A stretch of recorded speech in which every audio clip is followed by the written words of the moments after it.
And good morning. Welcome to Chalk Talk. I am your host, Kim Davis. Today is May the 2nd, Tuesday, May the 2nd. I had to think about it because I thought we were still in April. And anyway, welcome. Super excited to be with you today. A lot has happened since we were together last week.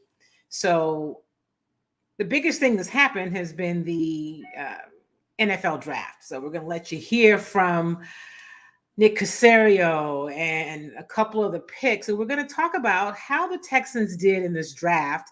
And I love your input because there's been, from some people, some negative criticism about the Texans draft. Not so much from people who I think know what they're talking about as much.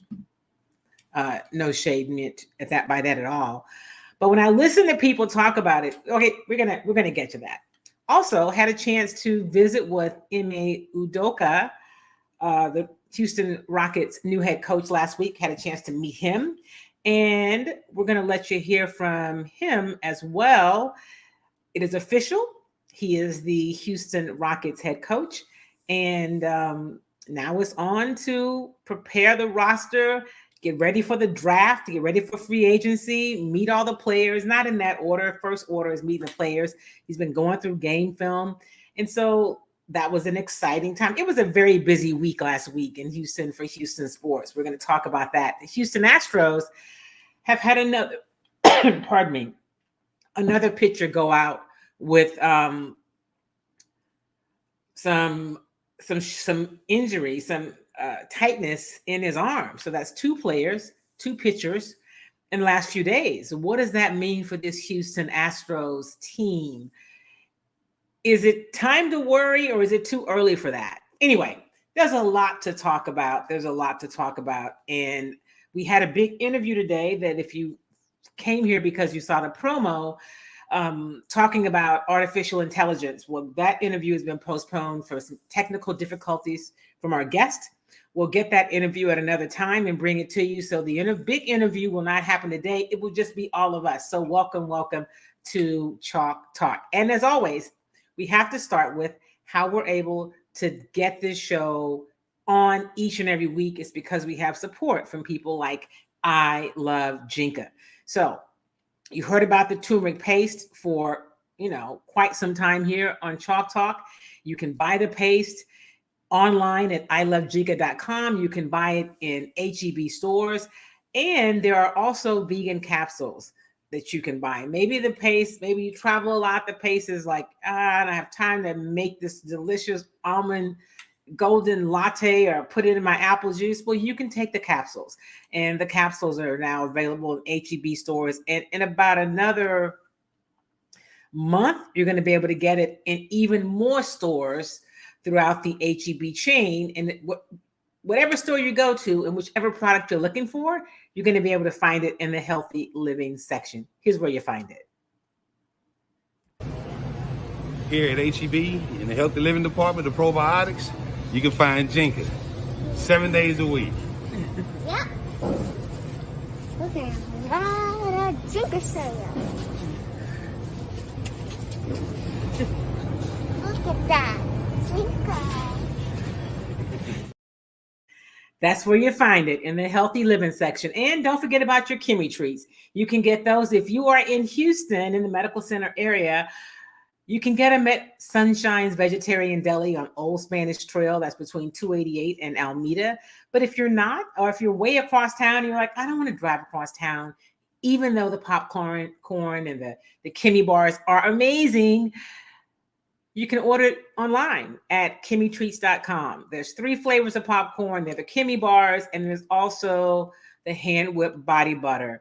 Get your Kimmy treats. Place your order today.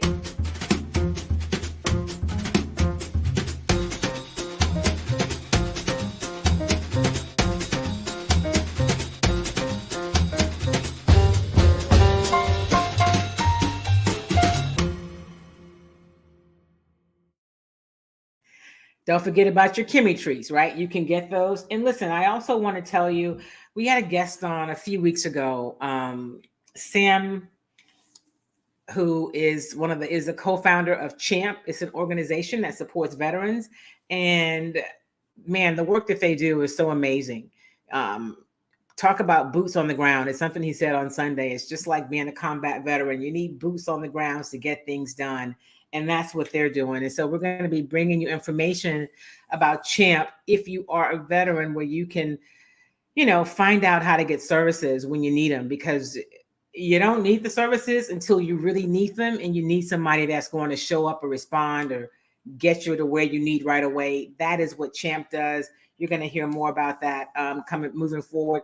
Definitely want to be in partnership with them because they're doing some amazing, amazing work. And also to give you an opportunity, if you're interested in supporting the work, how you can reach CHAMP and how you can support the work they're doing. Our veterans who are, the reason that we have many of the freedoms we have today need much more support than they get when they come back from being in combat. So we want to do what we can to support the veterans in our community. So shout out to Sam and to Kayla for the great work that they do and encouraging them to continue to do that, man. Just people that have a heart for service. So make sure that you pay attention and be on the lookout to hear more about CHAMP and how you can get involved or how you can access the services if you need them. All right, so listen.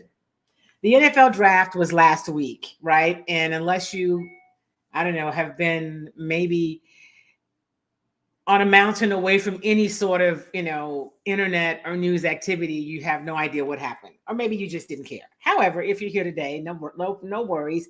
We will bring you up to date. So there was a lot of conversation. We had a great guest last week in Sean Jones as we talked about the draft, kind of previewed it. We talked about the Houston Texans in particular, what they might need, what they did need, which was obviously one of their biggest needs, or the biggest need, was a quarterback, and they addressed it. They did select CJ Stroud out of Ohio State, the Ohio State University, with the number 2 overall pick. There was some question about whether they would want to take a defensive player, get Will Anderson Jr. with that number 2 pick. Well, they did not get him with the number 2 pick.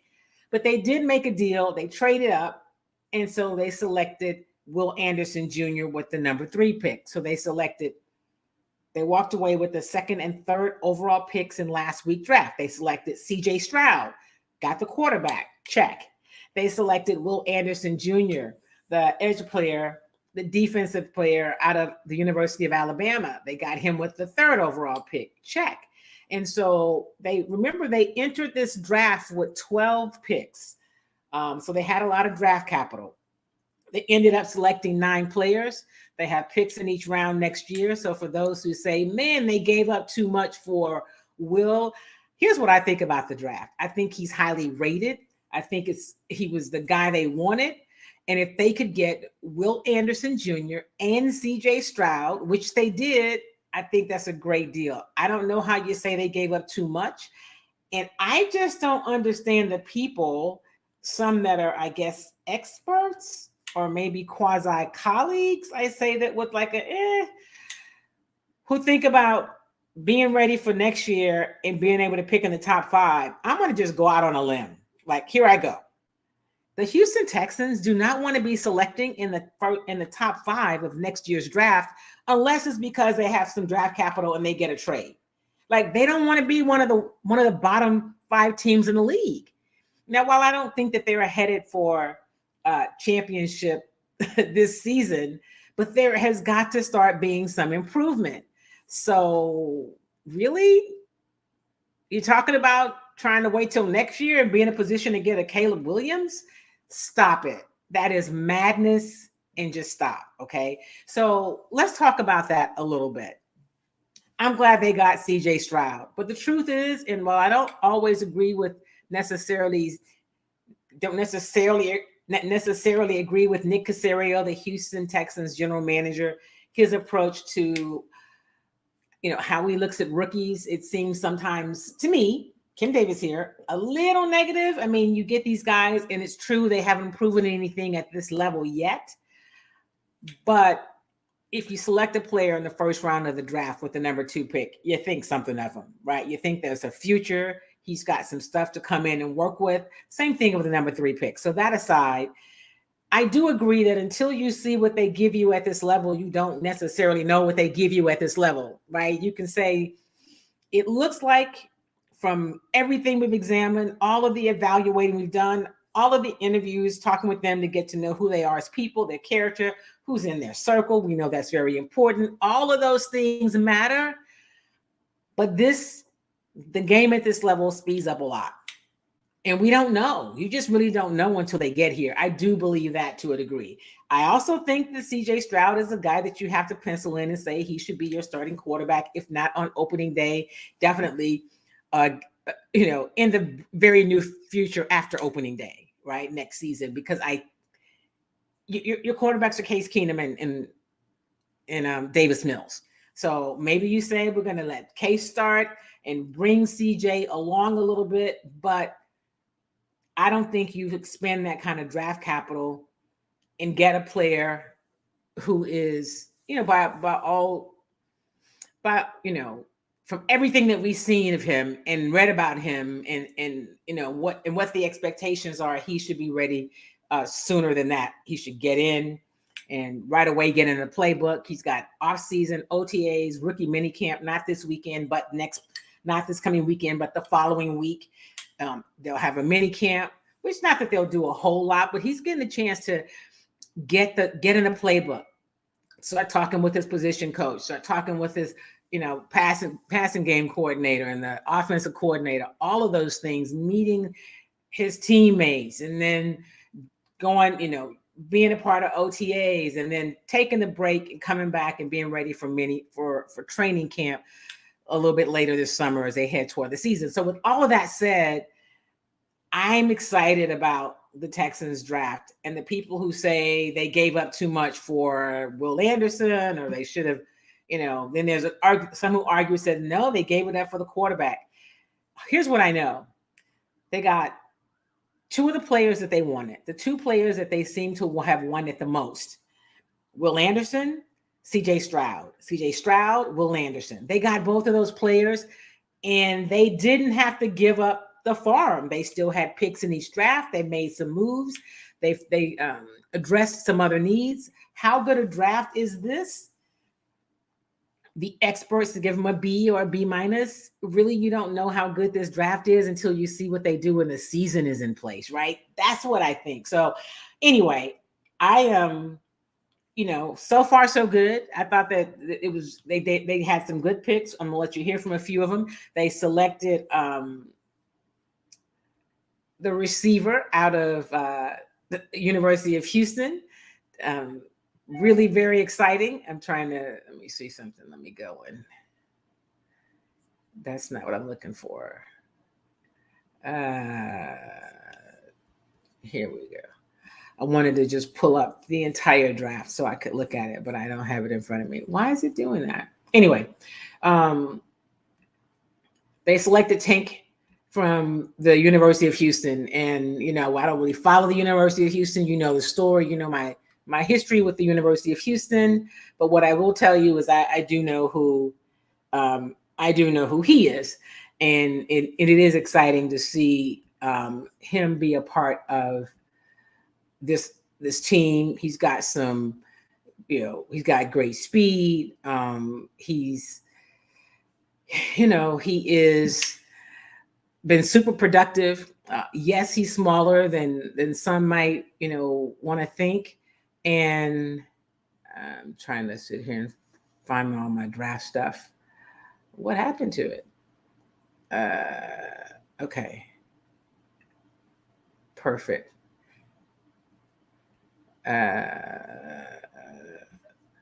Okay. At any rate, I'm going to let you hear from him. Let's do that now. Let's first let you hear from Nick Caserio, who talked about how they pulled the trade out. So here's what happened. I'm over at the Miller Outdoor Theater for the draft party. I decided I'm going to go to the draft party. I'm going to start there, listen to the second pick, and then I'm going to head back to the stadium so I could, get the interviews on Zoom and be able to work. And it's close enough. it takes the rounds are the time between picks is longer in the first round than any, because the first round, the entire night is just the first round. So I'll watch the second round. I was there, kind of got fan reactions, saw players, and the McNairs were there, whole 9 yards. And by the way, the fact that the McNairs were at the draft party led me to think that they were going to select CJ Stroud, or at least a quarterback. And I thought CJ Stroud with the number 2 pick, because I know that even if they felt we should get a defensive player with the number 2 pick and had come to terms with how that was better for the organization, they knew that fans were looking for a quarterback, right? And there was a ton of people out at Miller Outdoor Theater. I just didn't see them putting themselves out there in the middle of that crowd, and they had their kids, if they weren't going to take a quarterback. That was just me kind of super overanalyzing, because that's what I do. So anyway, they get to the pick, they make the pick, they announce it as CJ Stroud. The crowd goes wild, yay, right? All that happens. So I'm thinking, okay, now let me go get out to my car, head back to the stadium. I'll be firmly in place by the time that they get to number 12. And then I hear, as I'm walking away, there's a trade. The Texans may have made a trade, have traded up. What? So I rushed back to try to get to a spot so I could see. And then Roger Goodell announces that with the number 3 pick, the Texans have selected Will Anderson Jr., University of Alabama. So the crowd just erupts, right? The crowd goes wild. So they get both players, right? So at the end of the night, when we got a chance to talk to Nick Caserio, here is what Nick said about really how the trade went down. So we made the pick with CJ there, and Arizona was on the clock, and then we were on the clock, and we were really going back and forth on the trade compensation. So let's say with the trade itself was actually consummated with about a minute and a half left on the clock. So it's us to Arizona, okay, we have a deal, us to the league, okay, we're doing a trade with Arizona, here are the terms, here are the parameters, they have to match it up. Okay, you're good, you're on the clock, be ready to submit the pick. So there's a lot happening in a short period of time. So we were under 5 minutes, and then we were really under 2 minutes. So we had to get the pick ready to submit on the computer. So as soon as we were on the clock, it was ready to go, get the player on the phone. So, we had dueling phones working there for a little bit. So, and then I'd say we probably made a pick with less than a minute left. So that is, if you're wondering, that is what happened. That is how the trade went down. Okay. And I thought it was kind of cool to hear that. We talked to Cal after the press conference with both of the players on Friday, when the first round players flew in on Friday. We got a chance to talk to them before the draft started on Friday afternoon, and about how quickly things went. And Cal said, yeah, it didn't seem that quick to me. It felt like it was a long time. So I thought that was pretty cool to hear. I'm going to let you hear from Will Anderson Jr., right? He talked about, he's talked a lot about his family, the night of the draft that you saw it. It was the entire family was there. He has his sister, his mom, and his dad. And he's talked before about this text chain they have as a family, and he shared why that's so important to him when he met with us on Friday. Here's Will Anderson Jr. I look at it as like most people, they would assume like people, like you would get in a situation like this where you finna come into something big and it's finna be a blessing for you and your family. So everybody around you wants to kiss your butt and not tell you what you need to work on. And for me, that's not the case with my family. Like, they don't care about any of that. They just want me to be the best version of myself anytime I'm on the field, anytime I'm off the field. So that one time I slip up, they're going to let me know. So even if I did have a good game, they're going to find at least one play where you could have been running faster. You look slow on this play. What were you doing on this play? They even take a picture and put it in a group chat. Like, yeah, we just seen it. And I love them for that. You know what I'm saying? Because as long as I have people in my immediate circle that I love the most, that care about me like that, I'm going to be fine.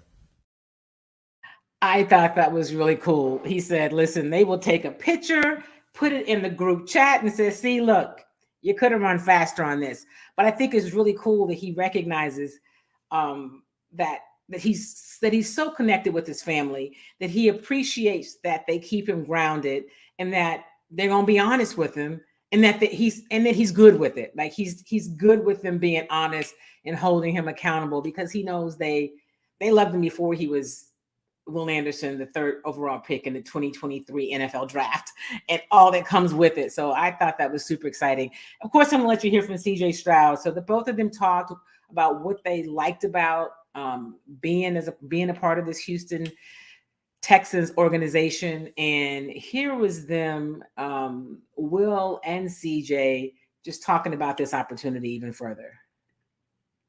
Got me. Like, I know you're going, whatever fit that you put me in, I know it's the right fit for me. Like, I know it's the right place for me. And I think it just proved that, that the Houston Texans were the right place for me. You know what I'm saying?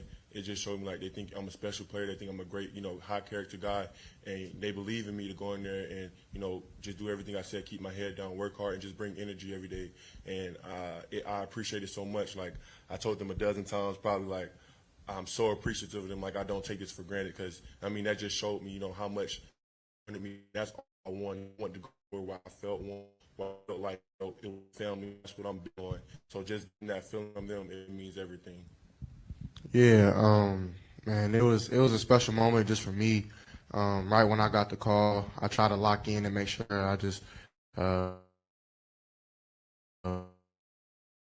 was clear in my communication, talking to Coach Ryan, talking to Nick, talking to Mr. McNair, and I just wanted to kind of make sure that I wasn't getting emotional so fast. Right when I got up, man, just everything that I've been through, all the hard work, all the preparation, everything that me and my family had done to get to that point. Of course, it's just a step. This is the beginning, but man, it just meant a lot to be there, because it wasn't easy. And then so I walk on the stage and see some of my friends, and I'm just like, man, well, I just got picked, so I do the interview. I'm walking down. I go say what's up to the Texans fans.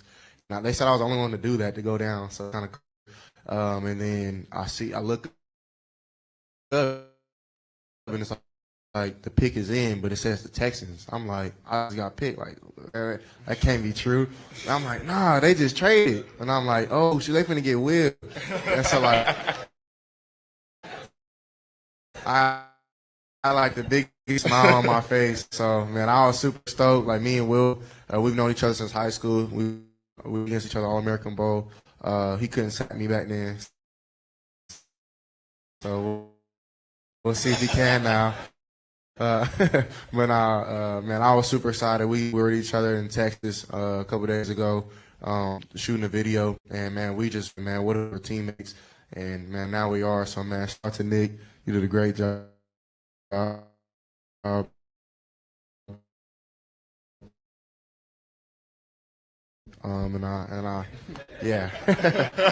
Nobody been asking Nick questions, man. Just play well, man. That's all. Just play well. Yeah, y'all got to show Nick some love, man. He the one who made it shake. So they've heard enough from me for. We're gonna give you your flowers for sure. Well, nah, man. I was so super stoked, man, to be sitting here with these special men. I think that's like what Will said earlier, man. Just that's what excites me. That God doesn't make mistakes, and I'm sitting next to 4 great men. I mean 3, excuse me. You can put yourself in there. It's okay. All right, cool. I add it. All right, cool.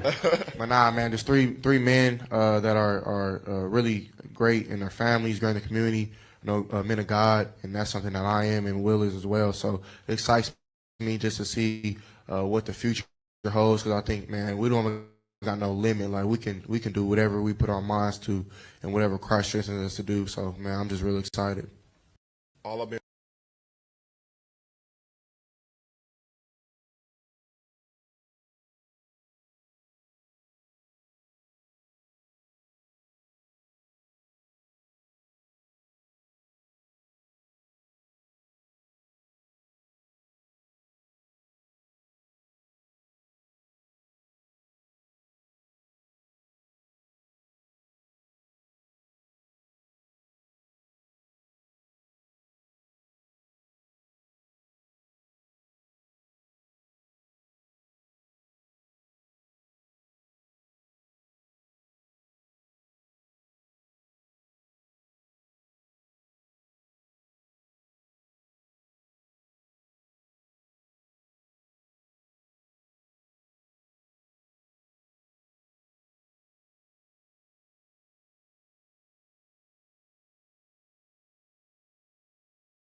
So I actually was on a phone call with CJ. That's my guy. It's gonna be great. He know how to win. He went. Okay, so I don't know if I think I may have still been muted from before.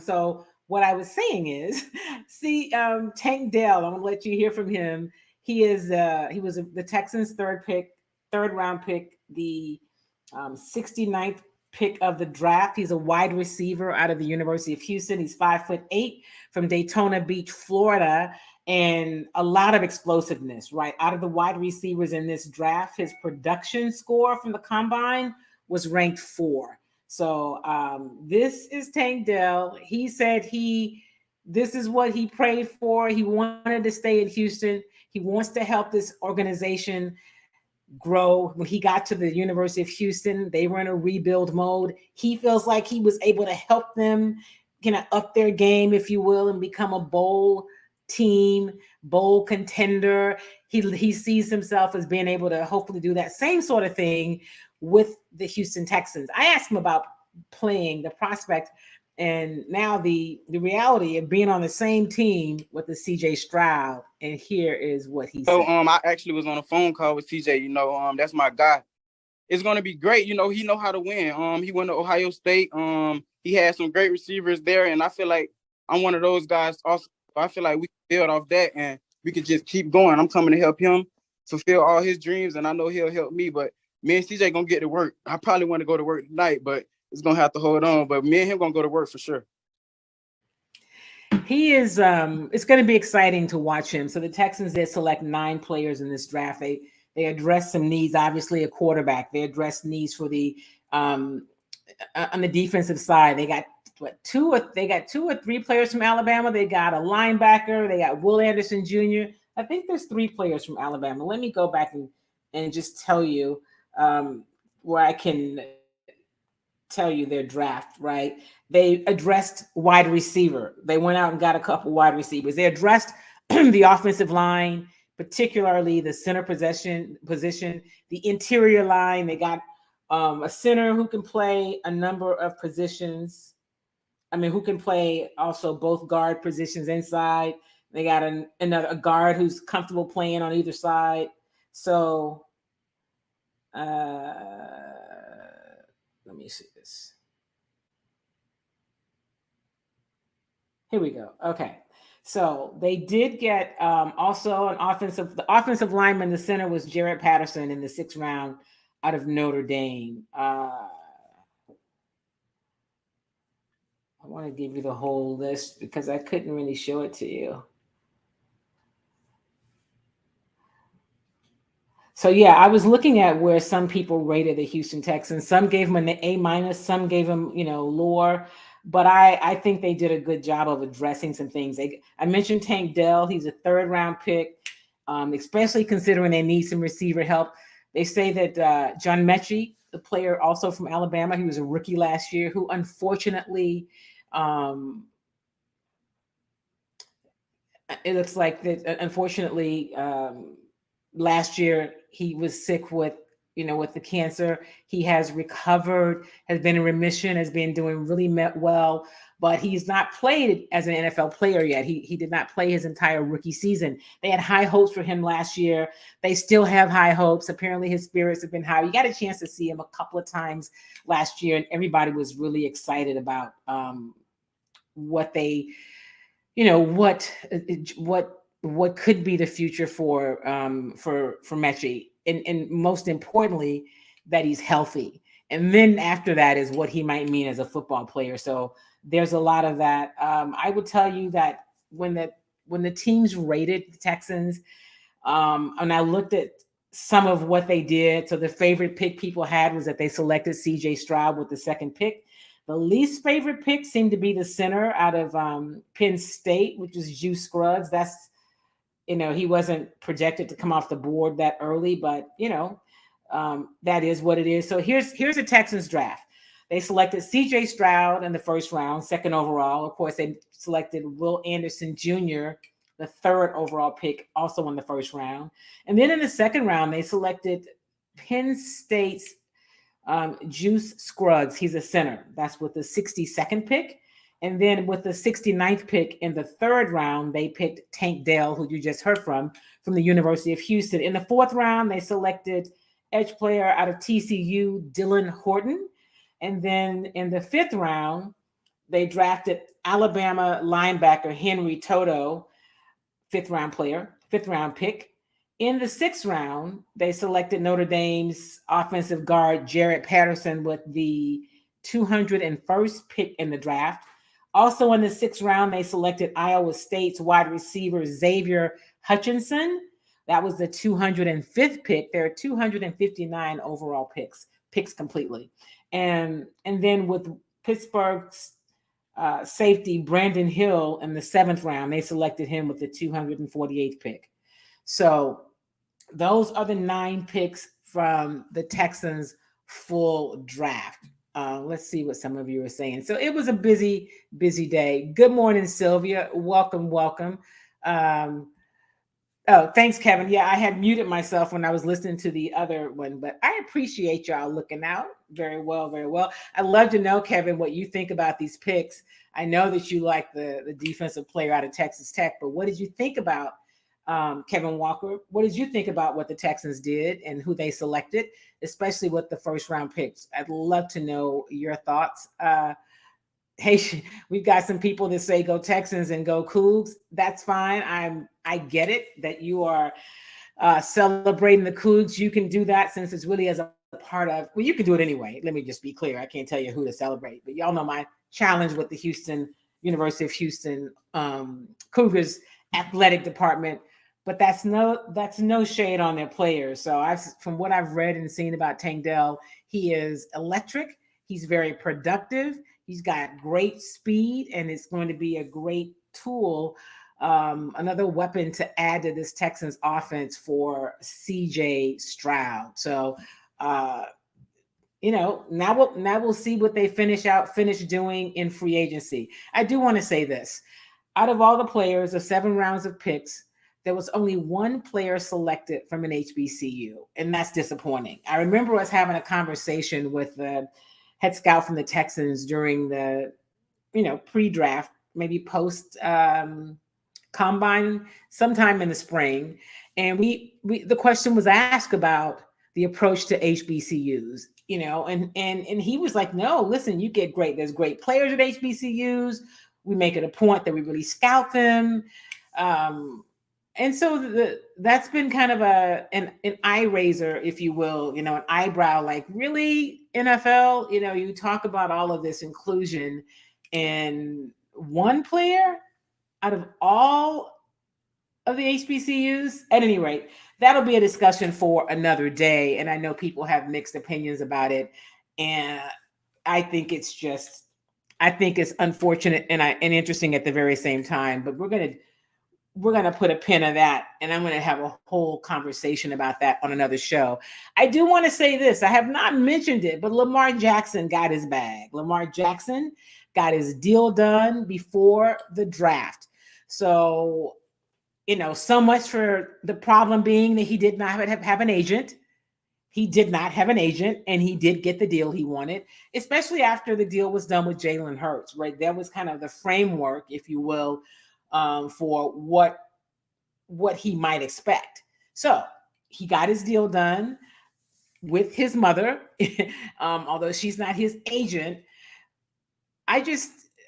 I was glad to see him get it done. I thought he was deserving of it. I think, especially with the Ravens, listen, I think you guys heard me say on more than one occasion, if the Texans were not going to select a quarterback with the number 2 pick in the draft, the only way that made sense to me is if they went out and got Lamar Jackson. Now, I knew they weren't going to do that because that requires a lot in terms of draft capital and cap space, and they had a lot of needs. But I'm just saying, I thought the quarterback position was such a void with this Texans organization that's what they needed to do. But the best scenario was for Lamar Jackson to re-sign with the Ravens, because that team is built for what he does. Now, they need to go out and get him some more weapons, right? They got to get him more than Odell Beckham, but give him some things to work with. And they did address it some in this draft. because Lamar Jackson is still Lamar Jackson. You know, I think the team that he has been with, the protection that he has had with the Ravens organization, they needed to work it out. I'm glad that they did. So kudos to Lamar Jackson and his family for getting it done. And if he wants to go out and get an agent to help him with some endorsement stuff, but clearly, he didn't have to have an agent to get that deal done, right? Because it was really pretty clear about where he could be, where he would fall, what the numbers would be. And it's really based on what the market bears. Once you take the Deshaun Watson contract off the table, like that's not a barometer. That was clearly an outlier. Teams aren't going to go and do that, a fully guaranteed deal like that. But his number's good. I think he ended up with the guaranteed money from his contract is $189 million. So he didn't get to the $200 million guaranteed. But if he plays his contract out, he gets there, right? What is it, about $52 million a year? And so for the next 5 years, he is committed to the Baltimore Ravens. Glad to see them get that done. All right, I'd love to, Kevin, did you go away? I wanted to know your thoughts about this Texans draft and how they are, how do you think they fared? Okay, so I want to put a pin in the draft talk for just a moment, and I'm going to change sports on you. I want to make sure we talk about the Houston Rockets and their new head coach in Ime Udoka. We had a chance to hear from him last week, and what was this? Yeah, we had a chance to hear from him last week. He met the Houston media. Of course, the questions were asked about what happened in Boston. And let me say this. I think it's fair that media ask about, because he hasn't really addressed the media since the fallout happened in Boston. There's speculation. Most of us think we know, or many of us think we know what happened, but he's never come out and said specifically what happened. What he did do was issue a statement last year and say, hey, apologizing to his family, to the Boston fans, the team, and expressing some remorse about his actions and taking responsibility and accountability for whatever that was.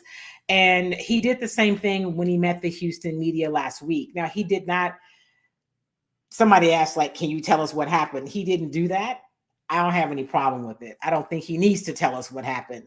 What we know is it was not illegal. It was not criminal. It was in bad judgment, and it was against team rules.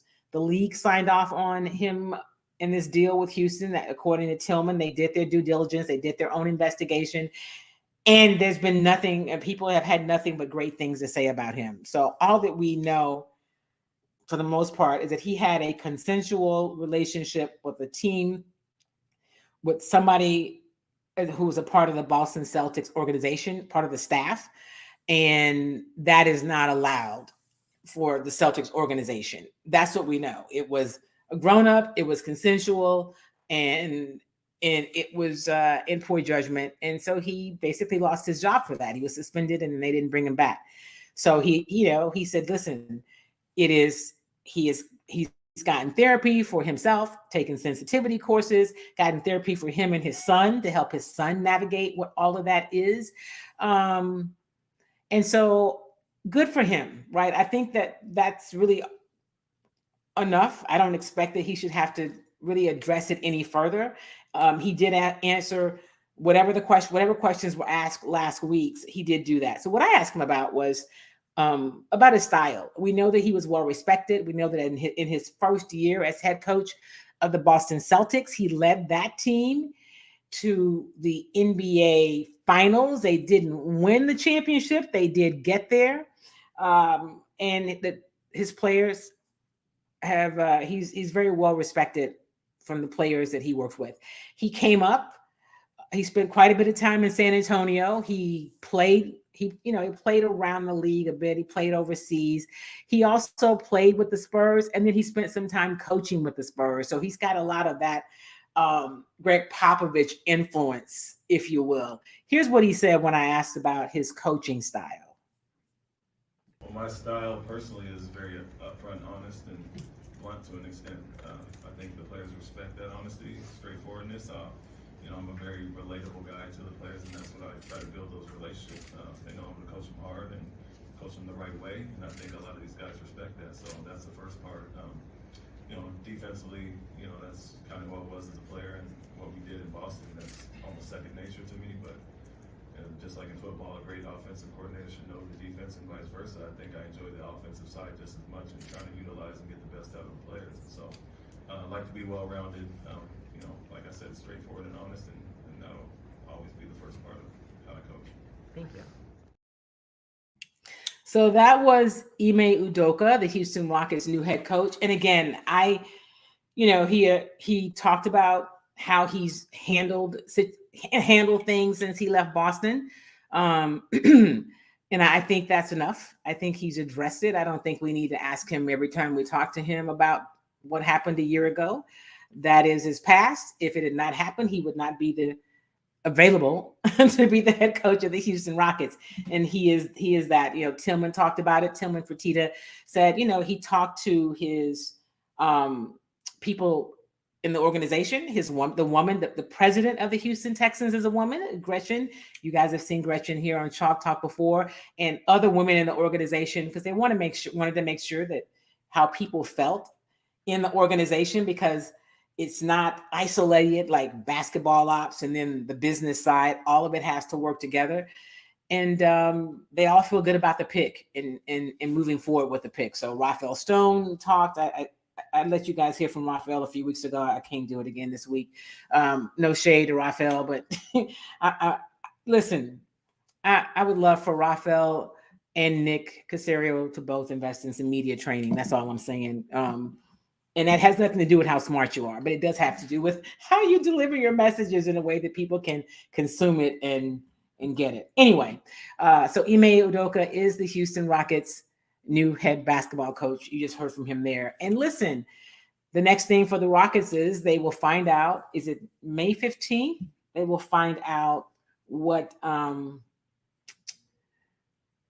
where they pick in the draft in the first round. They'll select the ball or whatever out of the little lottery container. And I was talking to one person the other day who said, I don't think that the NBA is going to let the Rockets get the number one pick because they don't want them to get Victor, right? We already know, because Tillman Fertitta, when he was standing beside a floated Mardi Gras, said, hey, pray for Victor. Probably one cocktail too many. It's probably not what he should have said. You can think it, but you probably shouldn't say it. At any rate, Victor will clearly be the number one pick. I'd be surprised if whoever gets that pick doesn't select Victor. I don't know. That's the thought. So we won't know until the draft, the lottery selection is, the lottery order is established and announced. That will happen and come up, I think May 15th, and then the draft will be in June. So during the finals, usually the draft will come up right after that. So at any rate, that's what's happening with the Rockets. I'm thinking about going to summer league this summer, rookie summer league, because in addition to the whatever new players that are added to this roster, I imagine the ones that were rookies last year, the Tyree Easons and Jamari Smith Jr., those guys will also be a part of the Vegas Summer League, because you got a new coach, and as much time as they can get together to play and work, I think they'll do that. So I'm excited about just seeing what this team has in store. And so, hey, thank you very much, Kim Edwards-Williams. I appreciate you, the co-founder of Jinka. And then Kim also says, it's weird for me. I'm not a Nia Long fan. You are one of the very few people, because I think, Kim, that was one of the reasons people struggled so hard with whatever happened. They were like, oh my gosh, how could he do that to Nia Long? Here's what I know. Oh, you are a fan. I'm sorry. I misquoted you. I am a Nia Long fan. Absolutely. I think it's weird for many of us, Kim, because many of us are Nia Long fans, right? Like you think about it, like Nia Long, you did what? What happened? At any rate, people make mistakes, they move on, and hopefully he'll make much better decisions moving forward, right? And I'm glad that he and his son got some therapy because people make mistakes. Most of us make a mistake, and it could be really bad, it could be ugly and hard for our families, but it's not like public, right? The whole world doesn't know, and the whole country, and it doesn't become front page news and leading sports center. And that happened with him. And I think about it far less for him than I do Nia, because like you, Kim, I am a Nia Long fan. And I think about it more importantly for their son, right? Because the son had no choice in it, and neither did Nia Long. But anyway, that's happened. That's behind us. Good luck to Ime moving forward. And Kim says, yeah, I get it. No judgment, zero judgment. I'm just a Love Jones fan. I think all of us are, right? Like we can all probably recite the lines and sing the songs. And yeah, I'm with you, Kim. It's not about judgment, but it is the thing that last year made you go like, what happened here? So yeah, people make mistakes. Good for him for admitting or acknowledging it and getting help for him and his son. Because it's about the kids, right? The kids have to, carry these moves that parents make, and it impacts them in ways that are far different than it impacts the adults, especially because they didn't have any choice in the matter. So I hope that family is healing and things are going well for them. All right, so we've talked about the Texans draft. Rookie mini camp will be, I think, the 12th through the 15th. I will, of course, be out there covering that, getting a chance to see. And there won't be a lot happening. I think at that point, if I remember from last year, rookie mini camp was really them getting used to being in the building, learning what's expected of them as a Houston Texan, being introduced to how the Texans do things, getting around the campus and all that kind of stuff. I don't know how much actual work they'll have on the field next week. It'll be some light stuff, but at least we'll get a chance to see all of the players who were drafted. Those 9 players will be in for rookie mini camp, as well as the free agents that they may have selected after the end of the draft. And once the draft ends, now teams are, scurrying to sign players that were not selected as free agents. And so that is where some of the HBCU players are finding their opportunities as unrestricted free agents, undrafted free agents. One of the criticisms about that is when you are not drafted, of course, there's, that changes the finances of things, changes the opportunity for just, a commitment from a team. And so, again, that's a conversation that we're going to have about HBCUs on another day. Listen, we are out of time for today's show. I appreciate you guys all the time. That is for being a part of this tribe. It is a tribe. I was reminded of that this weekend.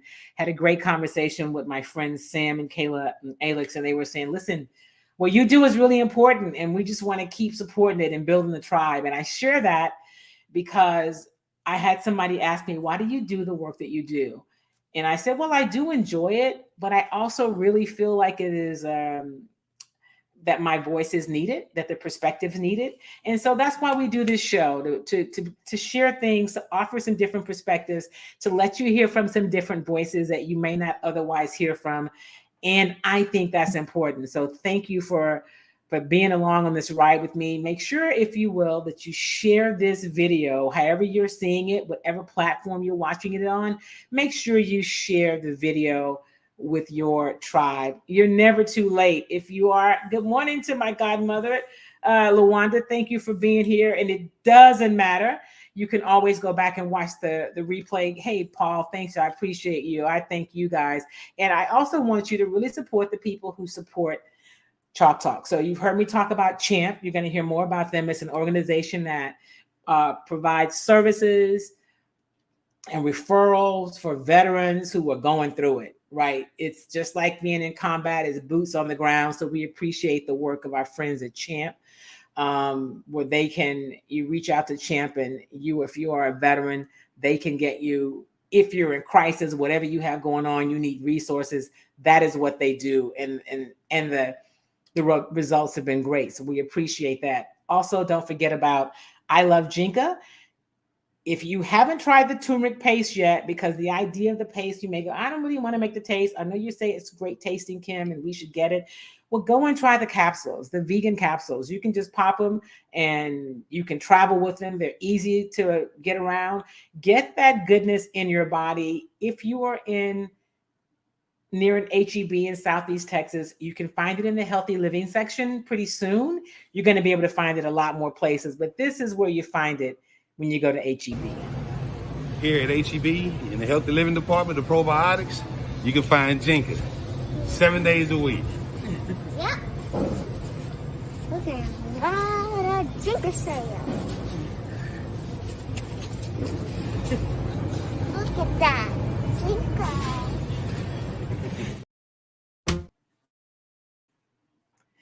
And don't forget about Kimmy Treats, right?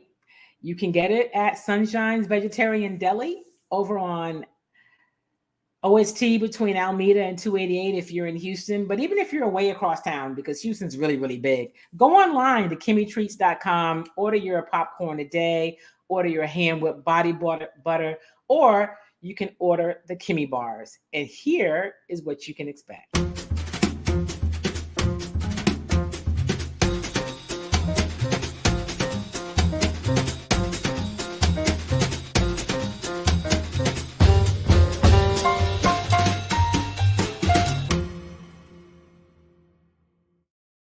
So remember, if you are not registered to vote, get registered. If you get registered, if you stay registered, then you don't have to get registered. So whenever there's an election coming up, then all you've got to focus on is the information, making sure you know what the issues are, making sure you know who the people are that are running, and you can make decisions based on what's best for you and your family. I don't tell you who to vote for, but I'm going to always on any platform I have, encourage you to vote. It is not just a right, it is a responsibility, and we need you to vote. So make sure that you get registered, stay registered. And as always, do something kind for yourself and do something kind for somebody else. I appreciate you guys. That's an action word. Make it a great day. I'll see you next Tuesday right here on Chalk Talk. I don't know why I keep wanting to say Beyond the Headlines. That was a show I did at Channel 2. That's so bizarre. But make it a great, great day. I'll see you next week, everybody. Peace.